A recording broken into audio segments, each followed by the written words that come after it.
Welcome to a new special segment called Ridiculous or Reasonable Review, where I take a figure which I think looks ridiculous and give it a ridiculous review and determine at the end whether or not it is indeed ridiculous or reasonable. Did the title not give that away? If you're a person who can't take a joke or someone who's extremely attached to a character to the point that you send hate to other people for destroying your favorite childhood character, then this episode is definitely for you. By the way, I was being sarcastic if you're not one to get sarcasm as well. So you have been warned, and if you still watch on and decide to send out hate, then you, sir or madam, #gender equality, deserves this ridiculous title more so than this figure. So let's stop talking about you, because you're not the star, this man is. Marvel Legends Namor! Also known to the world as Submariner. Basically just submarine with an R. It was the 40s, when they ran out of ideas for names to take whatever word they could find and put the letter R behind. What is cool and is underwater? Oh, I like submarines. You do you? So do I. But we can't name a man a submarine, can we? We can if we put the letter R behind. R for ridiculous? Oh, Randall, you're being ridiculous yourself. So are you? Is there a point to this story? Not at all. Anyway, for all you box fanatics out there, let's take a look at the box. His title at the front, if you forgot, I guess they're ashamed of using his real name. Namor! A nice logo which you could use for your future seafood restaurant. Sexy swimming pose at the side. Brief description. Check out his massive guns. So let's take a look at his crack now. Let's take a crack with him. At him. Whatever. Just look at him. Wow. Just a brief history about this character. He was first featured in Motion Picture Funnies Weekly in 1939. Motion Picture Funnies. You'd have to be a funny character to be in a magazine called Funnies Weekly. Anyway, Spock was introduced in 1966 and Aquaman in 1941. Why am I telling you this? Well, that's because the creators of Spock saw this head, loved it, but hated his speedos, so they decided to put a uniform on him, changed his haircut so they wouldn't get sued, and thus Spock was born. As for Aquaman, the creators hated his face, hated the name, hated the speedos, but loved the gold and green and decided to apply those colors everywhere on the character, even his hair. And we all know how cool Aquaman was before Zack Snyder came into the picture. I've said this before and I'll say it again. Aquaman sucks. Are those facts true? Of course not. But it does make sense, doesn't it? Not at all.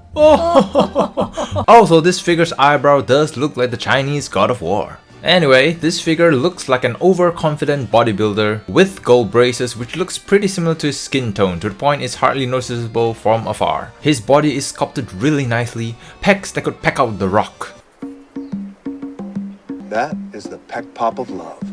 Now go on and throw a berry. Bulging biceps, shredded six-packs, quads that could open a watermelon, and they even sculpted wings on his feet. Why?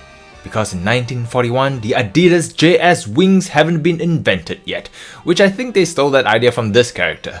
This character is a trendsetter. And of course, the highlight of this figure, the reason why anyone would buy this figure, his highly detailed, super shiny, super scaly, green, gold speedos. Each individual scale has been crafted into this man's underwear. Isn't this tantalizing? Don't look away, folks. He's not ashamed. Why should you be? Ooh, Namor's got a trend stamp on his hamstring. Overall, do I wish he had other costumes instead? Like this one or this one? The funny bone in me says no. This is the Namor we needed and deserved. We should applaud the bravery of this character for having this much pride, strutting away in his green gold glory, setting an example for anyone who embraces the speedos. There's nothing to be ashamed of, folks. If this man can do it, so can you. Bravo, Namor! Brava!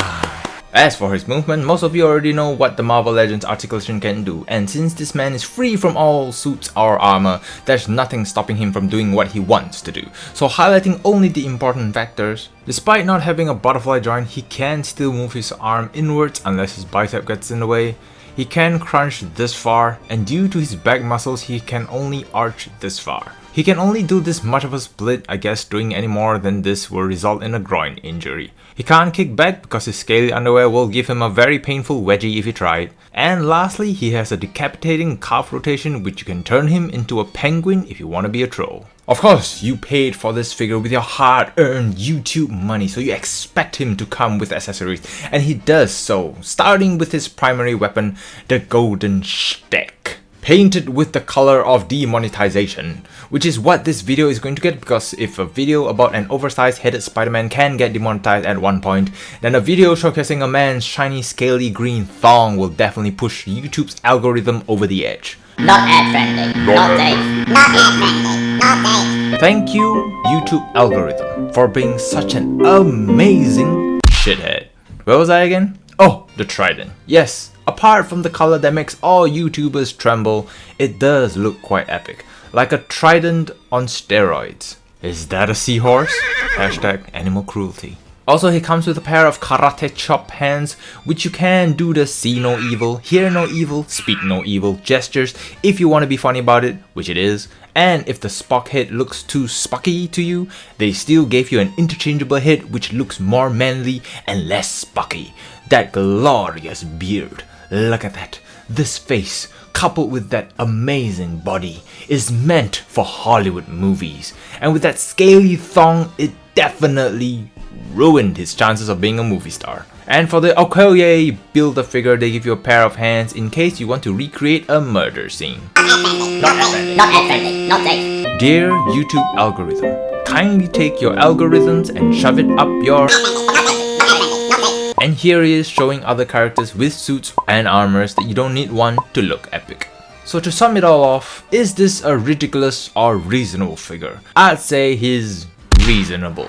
He's actually a well-sculpted, well-articulated figure with plenty of accessories to play with, but of course, due to his costume design, he may not appear to look cool to some people, especially standing next to other characters with cooler looking suits and costumes.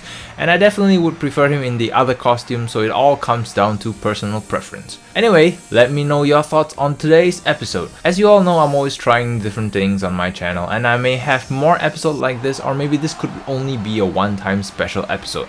We shall see how it goes. But if you think there's a figure that deserves to go through the scrutiny of being in the ridiculous or reasonable review, do let me know in the comment section down below. If you enjoyed this episode, don't forget to leave a like and share it around, as I'm pretty sure with the things I've said or done, I'll be getting the yellow dollar sign unless YouTube themselves enjoyed this review, but I rather rely on your help than theirs. So do help me share this episode around if you liked it. Hope you're still subscribed after this, and if you did subscribe after watching this, then congratulations, you do have a sense of humor. Hope you guys are embracing your green gold glories and having a great week. Thank you guys very much for watching. Stay awesome, stay geeky, and I'll see you guys in the next video.